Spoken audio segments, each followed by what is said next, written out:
E aí, meus amigos, estão felizes? Ainda tem fome de Jesus por aí? Cara, hoje eu quero falar sobre um tema que me pediram bastante. Tem uma menina em específico, acho que é a Daniele, que me pede sempre nos comentários. A Lê fala sobre jejum no Novo Testamento. E cara, eu acho que a gente tá num tempo muito legal para falar de jejum. Essa semana que passou, o An fez 6 anos desde o primeiro culto dele, lá no Mackenzie. O Gabriel Cantarino, um dos pastores do An, teve um sonho a respeito de jejum e oração para nós em específico como igreja, que são os 21 dias de jejum para que nós sejamos batizados com uma paixão fresca por Jesus. Mas antes da gente falar de jejum, nesse vídeo eu queria explicar algumas coisas que podem ser problemáticas no jejum. Bom, a primeira coisa que você precisa entender é que quem te faz santo é o sangue de Jesus. Então nada na terra pode te fazer santo além do sangue de Jesus. Então você é santificado pelo sangue de Jesus, é perdoado pelo sangue de Jesus, você é redimido através do sangue de Jesus. É o sangue de Jesus que te faz filho de Deus. É o sangue, por causa do sangue, é por causa do sacrifício, é por causa da morte e ressurreição de Cristo que nós temos o direito de ser chamados filhos. Ale, mas por que você está falando? Eu estou falando isso porque muitas pessoas jejumam e isso dá a elas uma falsa sensação de mais espiritualidade. Não existe mais espiritualidade do que ser filho. Não existe mais espiritualidade do que ser aceito por Deus. Então a primeira coisa que eu quero te dizer aqui hoje é que a coisa que te santifica é o sangue de Jesus. Ale, mas e agora? Eu já sou santo. Então pronto, eu posso continuar vivendo a minha vida? Calma, você é santo pelo sangue de Jesus, mas o fruto da santidade é um caráter igual ao de Cristo. E Jesus, quando questionado a respeito do jejum, disseram para ele, os discípulos de João, eles jejuam, por que os seus discípulos não jejuam? Então Jesus disse, porque eles estão com um noivo, mas o dia em que eles estiverem sem o noivo, jejuarão. O que Cristo está dizendo? Que ele aprova o jejum, mas ele aprova o jejum com o foco certo. E o nosso foco quando nós jejuamos não é se sentir mais santo. O nosso foco quando jejuamos é que nós possamos nos aproximar mais do coração de Jesus, estarmos mais sensíveis ao coração de Jesus. Para quê? Para nos tornarmos como Ele é.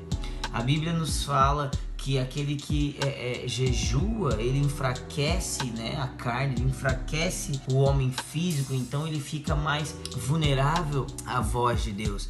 Mas Jesus, nesse mesmo contexto, Jesus nos ensina a jejuar de saudades do noivo. Então, o que eu quero dizer com isso? Bom, eu não acho assim um erro tão grande você jejuar porque você precisa de um romper na sua vida, você jejuar porque você precisa ter um propósito de oração e tudo mais. Ok, não acho um erro tão grande, eu só acho que isso não é o centro do jejum. O centro do jejum é para que nós como igreja, nós como indivíduo, choremos, clamemos de saudade de Cristo até que Ele venha.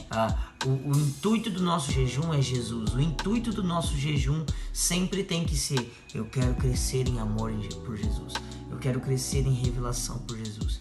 Eu quero crescer no caráter de Jesus. Eu quero crescer nisso. E isso tem que estar muito bem fundamentado em nós. O próprio Jesus jejuou no deserto. O próprio Jesus gastava tempo em clamor e lágrimas. O próprio Jesus orava e jejuava. Hebreus 5, versículo 7 diz: o qual nos dias de sua carne, tendo oferecido grande clamor e lágrimas, orações e súplicas ao que podia livrar da morte, tendo sido ouvido por causa da sua reverente submissão. Ou seja, Cristo orava, Cristo chorava, Cristo lamentava, Cristo suplicava. Cristo no deserto passou 40 dias em jejum. Então, se nada disso que eu estou te falando te leva a ter uma vida de jejum, então faça porque Cristo fez. Faça porque Cristo nos deu exemplo. Mas sempre entendendo que o que te santifica não é o jejum, o que te santifica é o sangue. E porque o sangue te santifica, então você se purifica. Então você continua se santificando.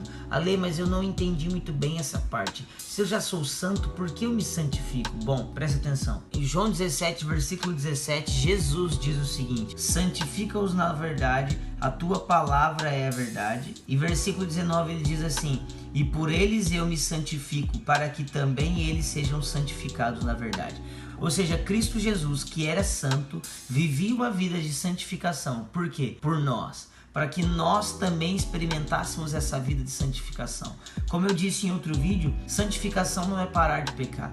Santificação, ser santo, é viver uma vida em santidade. Então, quando nós temos esse momento de jejum para crescer no Filho de Deus, para crescer na revelação de quem Jesus é, para crescer na saudade, na espera por Jesus, nós estamos santificando a nossa vida. O que é santificar a nossa vida?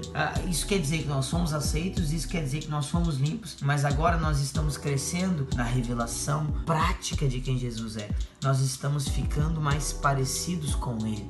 Nós estamos crescendo nisso. E a segunda coisa que eu quero falar a respeito de santificação, Hebreus 5 nos ensina o seguinte: porque todo sumo sacerdote tomado dentre os homens é constituído a favor dos homens nas coisas concernentes a Deus, para que ofereça dons e sacrifícios pelos pecados dele e do povo. Ou seja, nós como sacerdotes também devemos nos santificar pelo povo e não só por nós.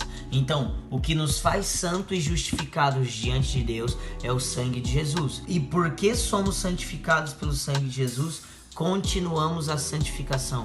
E uma das maneiras disso é o jejum, é a oração, jejum e oração. Agora, nós também precisamos fazer isso pela nossa cidade, pela nossa nação, pelas nações, pela nossa igreja, pelo nosso irmão, pelo nosso esposa, nosso marido, nossa namorada, seja quem for. Se santifique pelo próximo, pague um preço de oração pelo próximo. E outra coisa, jejuar sem orar é passar fome. Jejum é acompanhado de oração, tá bom? Então, se você quiser entrar nesse tempo de jejum e oração conosco, 21 dias nós estamos jejuando para que Deus nos toque com paixão por Jesus. Se você tem dúvidas, entra no Instagram do One, @igrejaone, e pergunta lá, tá bom? Acho que falei tudo assim, de maneira bem prática. Se você tiver alguma dúvida, manda aqui embaixo, a gente vai conversando. Abraço! Espero que vocês tenham gostado do vídeo, acho que ficou legal. Se inscreve, compartilha, manda pros amigos, pra avó, pra tia, pro pastor, pro presbitério, pro ministério, pro ministro, pra todo mundo, pro missionário. E a gente se vê por aí. Até a próxima.